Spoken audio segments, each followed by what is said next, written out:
बृहद क्षेत्र है।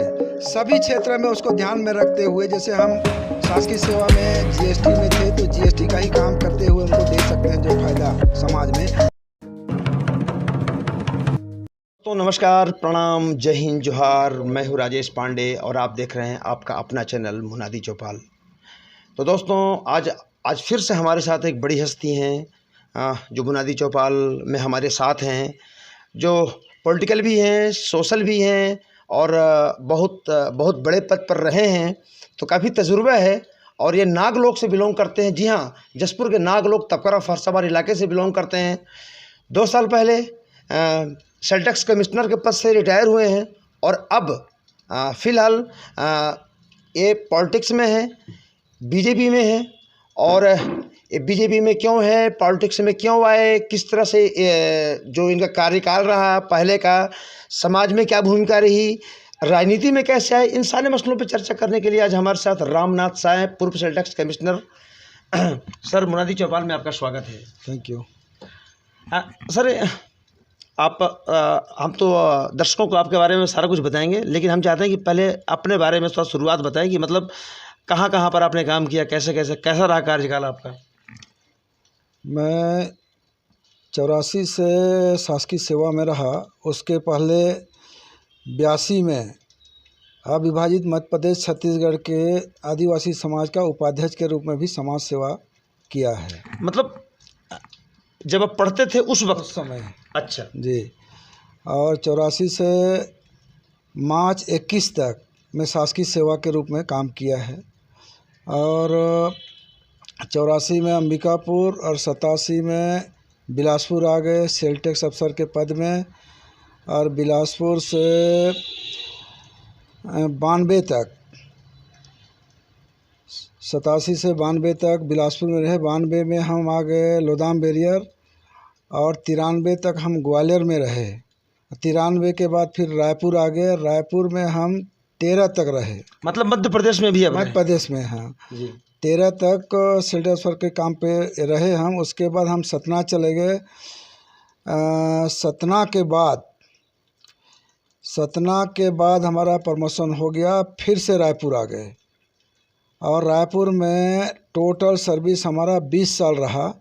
और 13 में हम बिलासपुर आए और 19 से लेकर 21 तक हमको हेड ऑफिस का भी काम मिला था। इसलिए हम स्टेट का पूरा देखते थे और सरगुजा और बिलासपुर संभाग भी देखते थे संयुक्त आयुक्त के पद पर जीएसटी में। जी। और इसी बीच समाज सेवा भी हम करते रहे। 2011 में अखिल भारतीय कंवर समाज केंद्रीय धाम पमशाला का अध्यक्ष, और उस समय ऐतिहासिक हमारे अध्यक्ष बनने के उसमें आए या ऐसा प्रोग्राम करने लगे, उससे सुनकर, देखकर, जानकर, पूछकर पूरे भारतवर्ष के, जिसमें से छत्तीसगढ़, महाराष्ट्र, एमपी, झारखंड, आसाम, बंगाल, उड़ीसा, सारे प्रदेश से लोग आए, लाखों की भीड़ में। तो दर्शकों को हम एक चीज़ और बता रहे हैं कि ये जो रामनाथ शाह जी हैं, एक कंवर समाज से बिलोंग करते हैं। वही कंवर समाज से, जिस कंवर समाज से भाजपा के दिग्गज नेता विष्णुदेव साय, सांसद गोमती साय, भरत साय, इस इलाके के जितने बड़े बड़े नेता हैं, ननकीराम कंवर, जिस समाज से बिलोंग करते हैं, ये भी उसी समाज से बिलोंग करते हैं, एक कंवर समाज से हैं।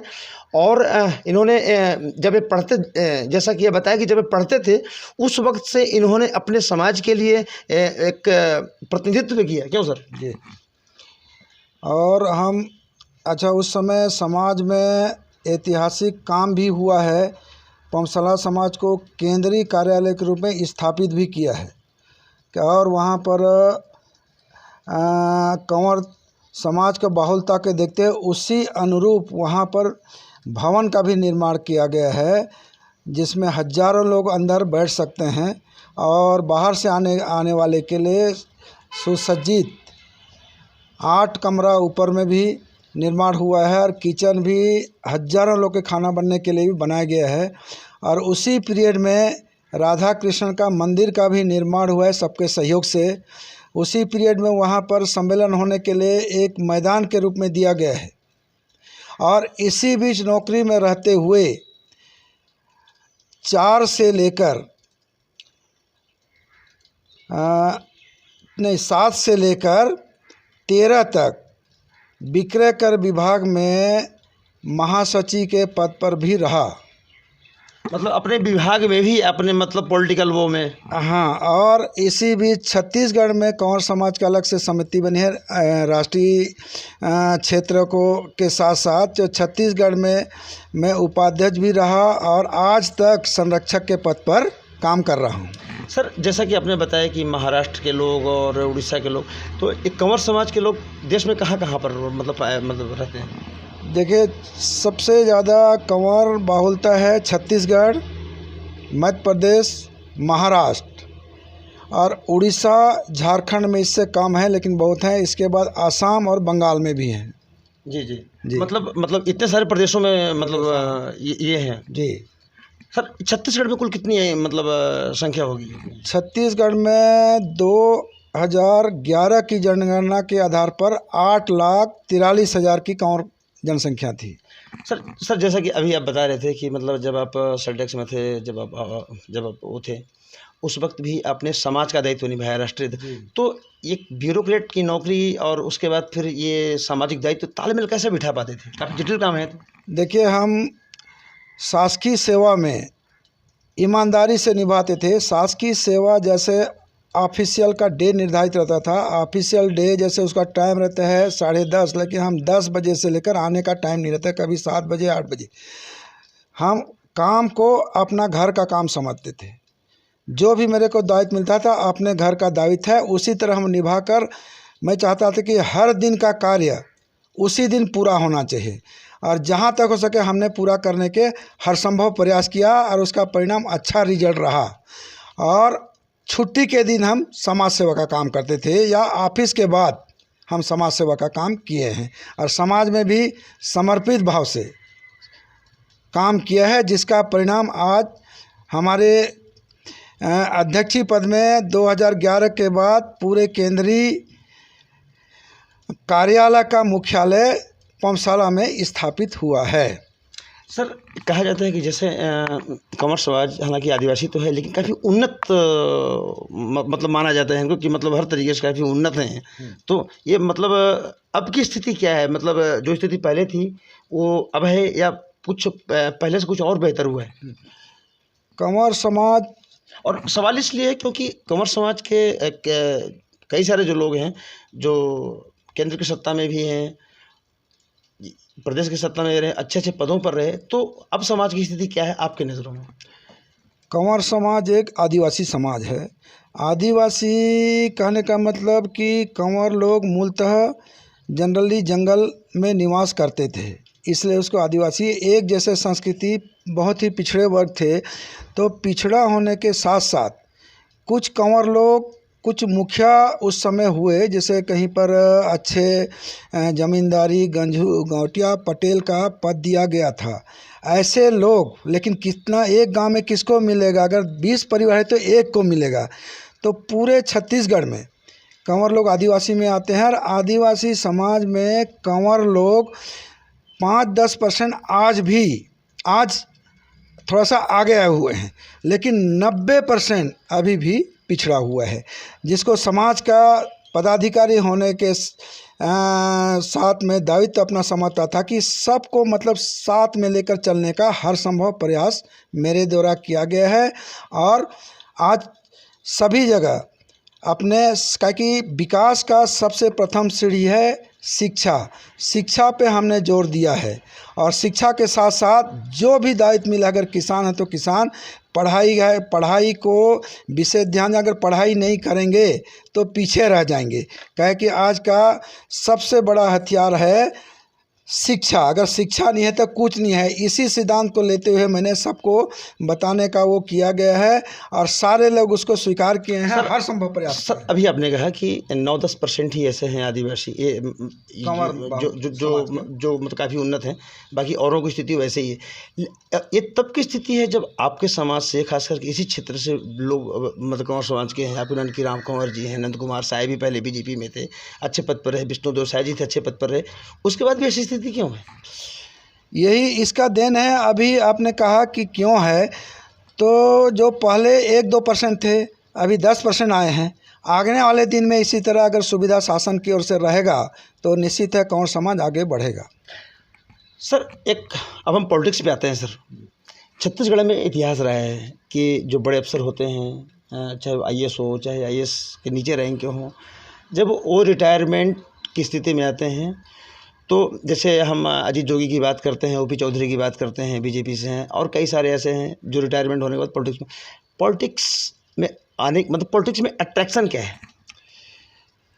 जैसे हमारा अपना व्यक्तिगत है, बाकी लोग को हम नहीं बता सकते उनका क्या रहा है, लेकिन अपना विचार यह है कि शासकीय सेवा में रहते हुए अपना एक दायरा होता है, जहाँ तक कर सकते हैं। मैंने उच्च स्तर में काम करने का प्रयास किया जिसमें समाज आगे बढ़े। रहा सवाल राजनीति में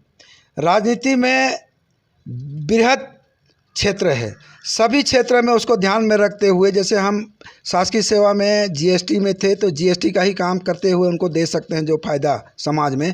और राजनीति में हर क्षेत्र में जहाँ भी अपने को परेशानी हुई या समस्या आता है उसको निराकरण करने का मौका मिलेगा और समाज को आगे बढ़ाने का हमको सौभाग्य प्राप्त होगा, ऐसा सोचकर राजनीति में आते हैं। ये मेरा व्यक्तिगत विचार है। मतलब लोगों का, ज़्यादा से ज़्यादा लोगों को हित करने का एक बेहतर प्लेटफॉर्म है पॉलिटिक्स। बृहद क्षेत्र है, सभी क्षेत्र में उसको ध्यान में रखते हुए, जैसे हम शासकीय सेवा में जीएसटी में थे तो जीएसटी का ही काम करते हुए उनको दे सकते हैं जो फ़ायदा समाज में।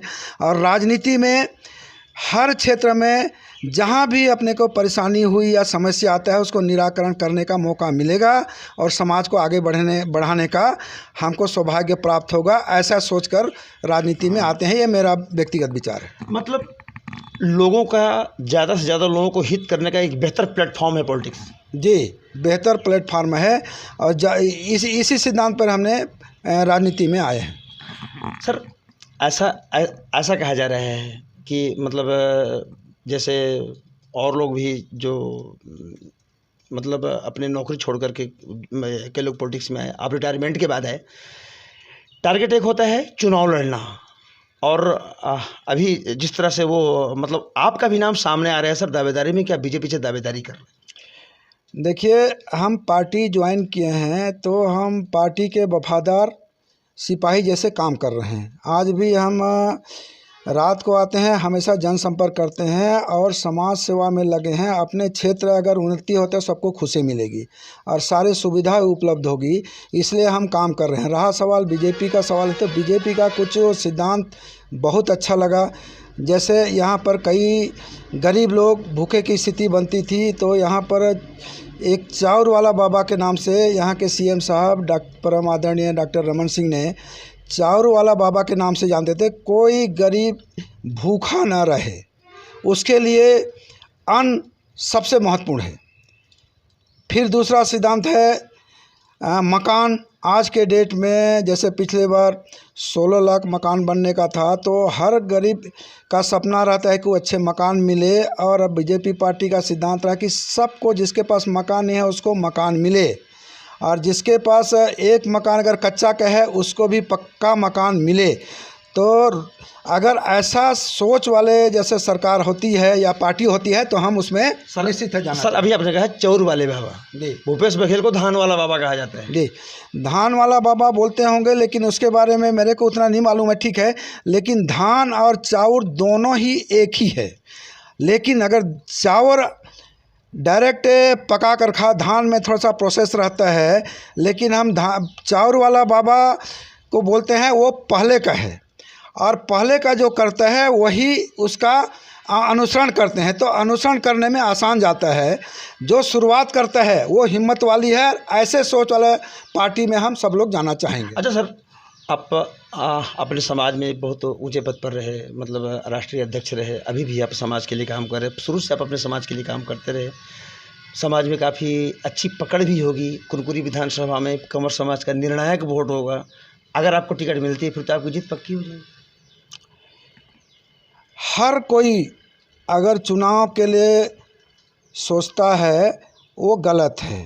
पार्टी के लिए काम करना चाहिए। क्योंकि आपने पूछा कि अगर पार्टी में टिकट मिलती है जी, वही पूछ रहा हूँ मैं जी। तो सभी लोग चाहेंगे अगर टिकट मिलेगी तो हम जीतेंगे। ये हमारा भी, सबकी धारणा में हमारी भी धारणा है।